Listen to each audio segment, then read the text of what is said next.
अब स्टार्ट करो। Hello student, class 6, subject SST Geography. Today we are going to discuss about chapter 5, name is major domains of the earth. Clear? So in this chapter we will just learn about the lithosphere, atmosphere, hydrosphere and the biosphere, as well as the continents Asia, Europe, Africa, North America, South America, Australia and the Antarctica.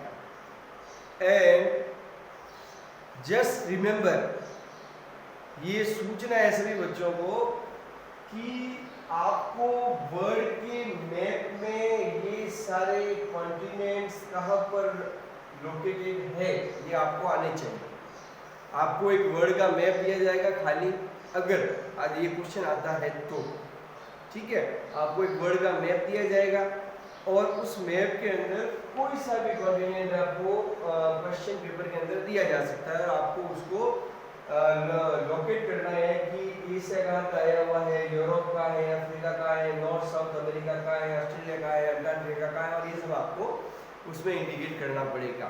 तो इसकी practice जो है वो आपको करनी है। आपकी book के अंदर पेज नंबर 31 पर जो ये वर्ल्ड का मैप है, इस वर्ल्ड के मैप में ये सारे कॉन्टिनेंट जो है वो इंडिकेट किए हुए हैं। क्लास में भी अपन ने इसको अपन कर चुके हैं इसको। तो इसकी प्रैक्टिस जो है वो आपको 1 से 2 बार करनी है। एक मैप को ले लीजिए और उस मैप के ऊपर पेंसिल से लिखिए, फिर वापस इरेज कीजिए, वापस पेंसिल से लिखिए, वापस इरेज कीजिए। तो बार बार प्रैक्टिस करनी है, कम से कम 3 से 4 बार। तो आपको आराम से लर्न हो जाएगा, दिक्कत वाली बात नहीं है। चलिए इस चैप्टर के बारे में पढ़ते हैं। सबसे पहला ये है, as you have read in the first chapter, the earth is the only planet which has life. हमने पहले चैप्टर में पढ़ा था कि अर्थ एक ऐसा प्लैनेट है अभी तक हमारी जानकारी में जहाँ पर लाइफ एग्जिस्ट करती है, मतलब जीवन जो है वो अस्तित्व में है, लिविंग थिंग्स है। Human beings can live here because of the life sustaining elements of the land, water and the air are present on the earth. अब human beings और other सारे human beings के साथ में और भी creatures जो कि livings हैं वो भी सारे एग्जिस्ट करते हैं। और इसका मेन रीज़न ये है कि एग्जिस्ट क्यों करते हैं, क्योंकि यहाँ पर लैंड है, यहाँ पर वाटर है और यहाँ पर एयर है। और ये सारे जो है वो ह्यूमन फ्रेंडली एलिमेंट्स हैं जो ह्यूमंस और अदर क्रीचर्स को एग्जिस्टेंस में होने के लिए सारे सूटेबल कंडीशंस प्रोवाइड करवाती है। क्लियर?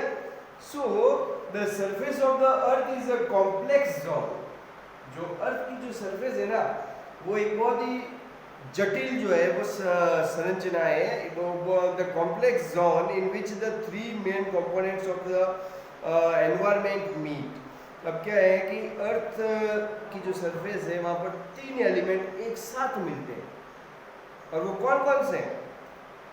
ओवरलैप द इंटरेक्ट, वो एक दूसरे के ओवरलैपिंग करते हैं, एक दूसरे के साथ मिक्स भी है और वो एक दूसरे के साथ में इंटरेक्ट करते हैं। जैसे the solid portion of the earth on which solid portion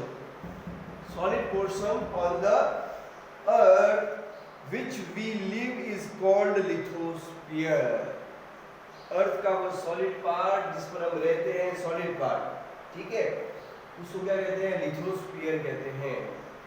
जिसको भूमि कह सकते हैं, जिसको जमीन कह सकते हैं। तो वो जो जमीन है, भूमि है, वो लिथोस्फीयर है। जो सबसे, अब इसके अंदर कई सारे लेयर्स हैं, तो इसके बारे में आपके चैप्टर में नहीं दिया हुआ है, तो आप यही समझिए कि जो ग्राउंड लेवल जिसको हम कहते हैं वो क्या है? लिथोस्फीयर है। इसके बाद में द गैसियस लेयर, और जो हमारे एनवायरनमेंट के अंदर गैसेज है, नाइट्रोजन है, ऑक्सीजन है, CO2 है, कार्बन डाइऑक्साइड है, और भी है ऑर्गन है, और भी कई सारी जो हीलियम वगैरह गैसेज है वो सारी की सारी the gaseous layers that surrounds the earth, जो अर्थ को पूरी तरह से अर्थ के चारों ओर विद्यमान है, अर्थ के चारों ओर उपस्थित है, अर्थ के चारों ओर एग्जिस्ट करती है, इज एटमॉस्फेयर। उसको क्या कहते हैं? उसको एटमॉस्फेयर कहते हैं। क्लियर? जो गैसेज अर्थ के चारों ओर मौजूद है वो सब क्या है? एटमॉस्फेयर है। क्लियर बेटा? अब इसके बाद में आता है where the oxygen, nitrogen, carbon dioxide and other gases are the found, और दूसरी गैसेज पाई जाती है। Water covers a very big area of the earth surface. Water जो है वो पूरे अर्थ का बहुत बड़ा एरिया कवर करता है, अप्रोक्सीमेटली 3/4 पार्ट। क्लियर?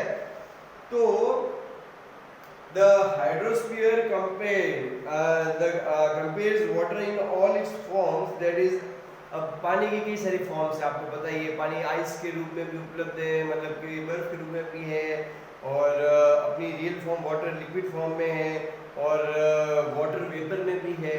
ठीक है, तो इस तरह से जो है वाटर वेपर होता है, जब पानी गर्म होने के बाद में भाप बनता है ना, तो वो गैसियस फॉर्म में आ जाता है, इसको वाटर वेपर कहते हैं।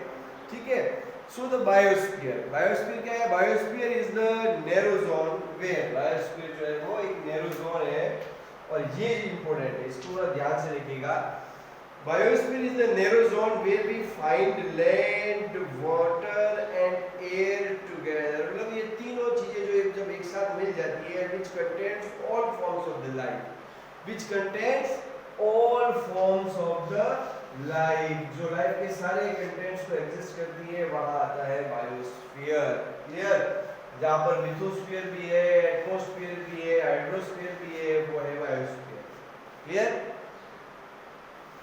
सो अब इसके बारे में पीछे जाते हैं कॉन्टिनेंट्स पर। तो कॉन्टिनेंट्स, क्योंकि मैंने आपको बताया बहुत इंपॉर्टेंट है, तो कॉन्टिनेंट्स आपको मैप के अंदर, मैं आपको साफ बता रहा हूँ, आप मुझे आज आपका जो होमवर्क है, वो होमवर्क है वर्ल्ड का मैप, भले आप हाथ से ड्रॉ कीजिए रफली, ठीक है, या फिर अगर आपके पास कोई मैप हो तो वो मुझे 7 कॉन्टिनेंट बनकर उसकी इमेज जो है वो आज आपके 6th क्लास के ग्रुप पर आनी चाहिए, सभी बच्चों की। चलिए आप रफली आप किसी भी कॉपी पर उस वर्ल्ड के इस मैप को आप बना दीजिए। ठीक है, जो आपकी बुक पर पेज नंबर 31, मैं पेज नंबर लिख देता हूँ, पेज नंबर 31। क्लियर? वर्ल्ड का मैप है, और वहां पर जो है वो आपको ये सारे कॉन्टिनेंट जो है वो क्या इंडिकेट करने हैं, ये आपका होमवर्क है, ध्यान रखना। क्लियर है बेटा? इसके बाद में the continents, there is 7 major continents, and there are the separate by the large water bodies, and there are the separated, और ये सारे जो है वो बड़ी बड़ी वाटर बॉडीज से सेपरेट है, और मतलब चारों तरफ वो, मतलब ये सारे जो है वो पानी से एक दूसरे से, उनके बीच में बैरियर जो है वो पानी का है, और जैसे एशिया और यूरोप के बीच में पहाड़ भी है। ठीक है, तो अभी अपन इसी चैप्टर के अंदर पढ़ेंगे इसके बारे में। These continents are Asia, Europe, Africa, North America, South America, Australia और Antarctica. Clear? Look at the map of the world and notice the greater part of the land mass lays in the north hemisphere। हाँ, ये सबसे बड़ी बात है कि अर्थ का जो है ना वो ज़्यादातर जो पार्ट है, आप अगर ज़्यादातर पार्ट के बारे में अगर आप बात करते हैं तो वो एकदम नॉर्थर्न हेमिस्फीयर में आता है। ये इक्वेटर है, ये नॉर्थर्न हेमिस्फीयर है, और ये साउथर्न हेमिस्फीयर है। क्लियर? तो ज्यादातर जो पार्ट है वो नॉर्दर्न हेमिस्फीयर में आता है। Asia is the largest continent, Asia सबसे बड़ा कॉन्टिनेंट है, और it covers 1/3, its cover 1/3 of total land, 1/3 of total land, ये आप ध्यान रखिएगा, 1/3 of total land of the earth, and the continent lays the eastern hemisphere. The tropic of the Cancer passes through this continent, tropic of the Cancer इस continent से पास होती है, और the tropic of the Cancer passes through this continent, and Asia is separated from the Europe by the Ural mountain। इससे Ural mountain से, Asia Europe से Ural mountain से क्या हो रखा है अलग, मतलब एशिया और यूरोप के बीच में क्या है, यूराल माउंटेन है, और वही जो है वो टेरिटरी का सीमा का काम कर रहा है, जिससे ये दोनों कॉन्टिनेंट्स क्या हो रहे हैं, सेपरेट हो रहे हैं। क्लियर? इसीलिए यूरोप और एशिया को अगर एक साथ बोले तो यूरेशिया कहा जाता है। जो अब यूरोप की बात करें, Europe is much smaller than the Asia, and the continent lays in the west of the Asia. Antarctic circle passes through it and bound by the three side, तीन जगहों से यूरोप जो है वो पानी से घिरा हुआ है, ठीक है, यूरोप। इसके बाद में Africa is the second largest continent.